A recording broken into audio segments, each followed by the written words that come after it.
皆さんこんにちは。レジェンド連れてきましたよ。皆さんケルベミに来てます。今日はスーパーゲスト今野さんに来ていただきました。よろしくお願いします。今野さんといったらですね、やっぱりハンドメイドバイクでやっぱりもうレジェンド的な存在の方でして、僕も今回ケルベミでいろいろバイクを作らせていただくオーダーをしているところですので、今いるのでちょっとなんか動画撮りませんかって忙しい中声かけていいっすよと言っていただいたって感じです。なんでネタがちょっとあんまり頭の中でできてないんだけど、それぞれの人に合ったぴったりのバイクを作ってる場所ですので、皆さんの黒森のイメージをちょっとこう覆すと言いますか、正す。多くの人が黒森イコール乗り心地がいいとか体に優しいとか、そういったイメージを持たれてる人がいると思うんですけども、それだけじゃないんだよ。黒森っていうのはですね、パイプによってとか乗り手によって乗り味っていうのは変わるもんなんだよみたいな話ができたらなと思ってまして、軽くじゃあせっかくなんで自己紹介してもらっていいですか。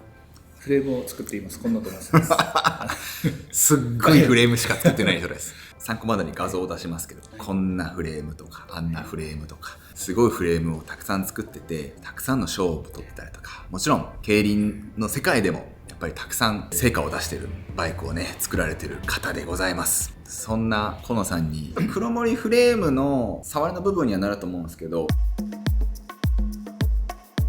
乗り味柔らかいっていうのは本当なんですか？そうですね。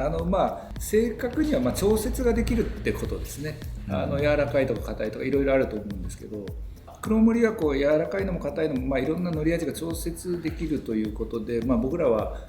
調節した結果柔らかいのだったりっていうのを作っているのがそう受け入れられているかなと思うんですけど、例えば競輪選手とかにももちろんフレーム作るんですけど、大きい選手でパワーのある選手は硬くも作るんですけど、硬いフレームを作ってもうこんなの乗れないよなんて言われることもあるぐらいで、決して硬いフレームが作れないわけじゃないんですよね。で自転車って黒森にも限らずですけど、硬くするっていうのは一番簡単なんですよね。極端な話、ここに1本パイプ足したら違うですよね。ここにもうこういうの入れて、もちろん太いパイプもそうだし、これ硬い方ですけど、なので硬くするっていうことに対しては実は全く難しい技術じゃないですよね。黒森は乗り味がいいとかって言われるというのはやっぱりそういうことなんですよね。僕ら狙ったところを柔らかくこう作っているだけなので。なるほどね。今業界的には、僕らのところにもこういろんなカーボン自転車作ってるメーカーとかが来たりして、やっぱこう柔らかくする秘訣をこういろいろ聞きに来たりとか、そういうこともあるんですけど、多くのカーボンバイクアルミとかもそうだけど、むしろ柔らかく作る方に技術を注力してるっていうのが現状だと思うんですよね。だから黒森は難なく素材の特性としてクリアできちゃうっていうだけで、そこが一つ言えることかな。大前提に硬い自転車がいいのか柔らかい自転車がいいのかっていう問題がありますよね。だから多くの人はきっと硬い自転車がいいと思ってる傾向があると思うんですけどね。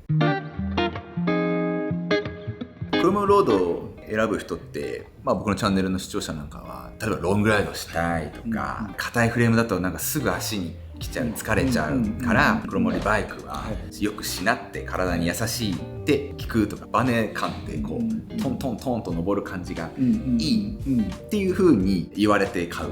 選ぶみたいな人結構多いと思うんですよね。黒森の特性ですよね。硬いのも作れるけど柔らかくできるっていうのは他の素材じゃできないことなので、やっぱり柔らかいものを乗りたい人は黒森っていうのになってしまうと思うんですよね。ただそれがレースとかどっちがいいかっていうのはこれ別の話なので、まだカーボンバイク乗ってて柔らかいのがいいっていう人が流れてくるのも分かるから、面白いですね。あくまでも黒森バイクっていうのは柔らかいっていうイメージ、優しいっていうイメージがあるけど、硬く作ろうと思えば硬くも作れますよってことですよね。そこはまず一つ、じゃあ硬いバイクはって言ったらもちろんカーボンしかり、アルミしかりする硬いバイクっていっぱいあるんですけど、そういったやつは柔らかく作るの結構大変難しい。不可能に近い。不可能ですね。材料学的には不可能ですね。だからみんな例えばこうサスペンション使ったりとか、振動を吸収する機構をカーボンの中に入れてエンデュランスロードとかも作ってるってことですよね。そういうことですね。今の流行りの太いタイヤも実はそれの流れがありますよね。ホイールで逃がそうってことですね。そうですよね。タイヤとかホイール、太いタイヤで空気圧低くして乗り心地よくしようっていう傾向にあるっていうことですね。世の中に出てる黒森バイク、黒森ロードとかは素材的に乗り味を柔らかくできるものがある。幅がある。柔らかいものから硬いもの。なるほど。重さの話は抜いてますけどね、うんうんうん、やっぱり重さっていう意味では少し黒森はやっぱり他のものよりは非常に高いですからね。なかなかでも硬いロードバイクかっこ黒森って、はい、多分世の中にあんまないですよね。いや、これあるんですね。作ればあるってこれもちろん作る、これ塗っていただくかもしれないんですけど、これ結構硬い方だと思うんですよね。なのでガチガチのフレームは結構存在しますね。で、今補足として言うなれば、競輪フレームももちろん全く硬くないですね。大柄なパワーのある選手が乗っても決して硬いものを作らないですけど、硬いのがありますけど、なので、あんまりガチガチのは作らないですね、どちらかというと。競輪の選手の太ももをもってしても硬すぎないフレームを作るってことは、僕みたいなねがいたらもう大変なことになっちゃうね。そしたらこれパワーとまた関係ない話なんですね。パワーがないから硬いのがいいとかっていうことではないので、比例していないので、そうなんですね。そこがまた話を難しくすることなんですけど。黒森もね、いろいろあるけど、こういう人は柔らかいやつがいいんじゃない、こういう人は硬いのがいいんじゃないみたいなアドバイスというか、あったりすれば。そうですね、パワーがあるとかパワーがないとか非力とかいろいろあると思うんですけど、どちらかというとあんまり回せない人ですよね。回せない人たちっていうのはどちらかというとバネ感がある柔らかいフレームの方が向いてますね。重いギアが踏めるんですよ、柔らかいフレームっていう。で、硬いフレームっていうのは割とこうくるくるくるくる回す奏法になってくるから、これプロも一緒ですよね。そうなってくるとどちらかというと硬いフレームっていう傾向があるから、自分の気持ちよいケイデンス、速く走れるケイデンスで選ぶのも基準の一つとしてはありってことですね。そうですね。もっと言っちゃえばほとんどのアマチュアの選手たちはトルク型ですよね。どちらかというとやっぱりそのトッププロみたいに回すっていうのは割と強靭な肺活量が必要になってくるから、やっぱりそこはどちらかというとやっぱりみんな踏む方だとは思うんですけどね。そうなってくると大体のアマチュアレーサーはどちらかというとやっぱり硬いフレームは良くないんじゃないかなとは思います。なるほどね。確かにそうですよね。競輪選手ってもう相当な速さで、しかも体幹とかもう技術もそうですけどすごいから、全然ブレてない映像とかたまに見ますけど、確かに僕らはせいぜい回しても100とか110とか、気持ちいいのは80から90ぐらい、回転ぐらいが僕なんかはそうなんですけど、そういう人は柔らかいフレームの方が上りなんか踏めると思うんですよ。ギア1枚ぐらい全然変わってきますね。なるほど。人それぞれ違うんですよね。その自分のスイートスポットっていうかな、やっぱりこの心地いいところ、それがこうもうほんと10人十色なので、10人いたらもう全員違うから、そこが誰にでもいい、すごいいい自転車がない理由というか、やっぱりこれがいいってなったらこれじゃあ誰が乗ってもいいかっていうと決してそんなことはなくて、そこを僕らは探っていくっていう作業ですね。既存の黒森フレームじゃなくてケルビムで作ってくださいってことですね。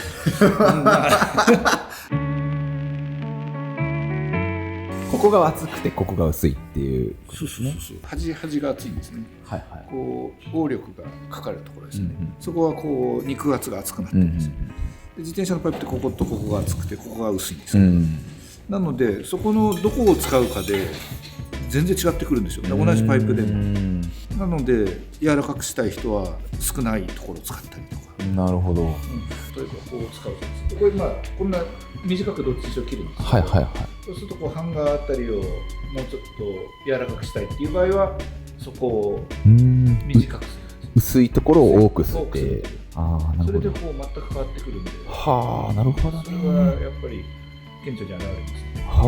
ね。面白いですね。そういう同じパイプでも全然そのどこ切るか。この厚い部分の位置で変わるってことなんですね。それがこう全てのパイプに言える。はいはいはい。そっか。じゃあ仮にここがちょっと薄めにやったとしたら、ちょっとこう乗り心地といいますか柔らかくなるってことなんですね。でどこをどうするかで、例えばここを薄くするとこう踏み出しが良くなるんですよね。すごいこうダッシュが良くなる。悪くなる場合もあるけど、調整できるんで。これ乗っていただいてちょっとこう加速が悪いんだよね。ってなったらこれよりもこう縦パイプで調整することは可能なんで、僕が乗ってみこれて見てみてこのパイプの位置が決まるっていう感じ。そうなるほど。ちょっとこうプロっぽいこと言ってもらってこれ乗って、はいはい。ああ、ちょっと硬いんですよね。ちょっと流れないんだよなとはいかいろいろ言っていただければ、そしたらなるほどね僕らがやりますんで。わかりました。でも本当にそうなんですよ。どんな方でもやっぱりそれ乗る人の感覚でしかないので。わかりました。僕の感覚次第でこの、そうなんですよ。レイノルズのパイプレンノルズのパイプのどこを使うかどこを使うか、どの位置を使うかっていうのが決まるわけですね。決まるわけです。どこで硬く感じるかとか、巡航してる時なのか、うーん。スピード上げる時なのか、トップスピードの時なのかっていうのでやっぱり違うんですよね。単純に柔らかい硬いって言ってもいろんなあれがあるので、この辺が柔らかいのか硬いのか、ここが柔らかいのかとかっていうので、やっぱり全然そういうキャラクターが変わるんで。黒森イコール柔らかいが正解、それしかないじゃないんですよ。皆さん、黒森のフレームっていうのはもちろん硬いもの、硬く作ることもできて、乗り味をこう柔らかい感じにすることもできるっていうのが正解なので、もしも乗り味の優しいバイクが欲しいイコールじゃあ黒森にすぐ行くっていう前に、乗り味は柔らかい黒森なのかどうか、それとも実は競輪フレームでカチカチのフレームでしたっていうパターンもあるかもしれないから、ちゃんと見ようねっていうまとめ方でいいのかな。一つずつクリアしていければ、今硬さっていう意味で一つね幅があるっていうことが多分一応理解できたと思うんですけど。理解できました。黒森がしなるは丸です。柔らかいも丸です。硬くすることもできる。何でもいけちゃうのが黒森なんだぜでした。皆様、今日のお勉強はこんな感じでございます。次回僕もうちょっとしっかりと作り込んで、小バキを用意してきますので、皆さんね、楽しみにしてください。またいそうな時にちょっと時間をもらっておしゃべりさせていただく機会があると思いますけども、その時はよろしくお願いします。サイクルモード東京来ますので、河野さん、もしもね興味がある方、ブース見に行ってください。やばいバイクいっぱいあると思いますし、いろいろアドバイスもくれると思います。今回の動画は以上です。ご視聴ありがとうございました。グッドボタンよろしくね。じゃあ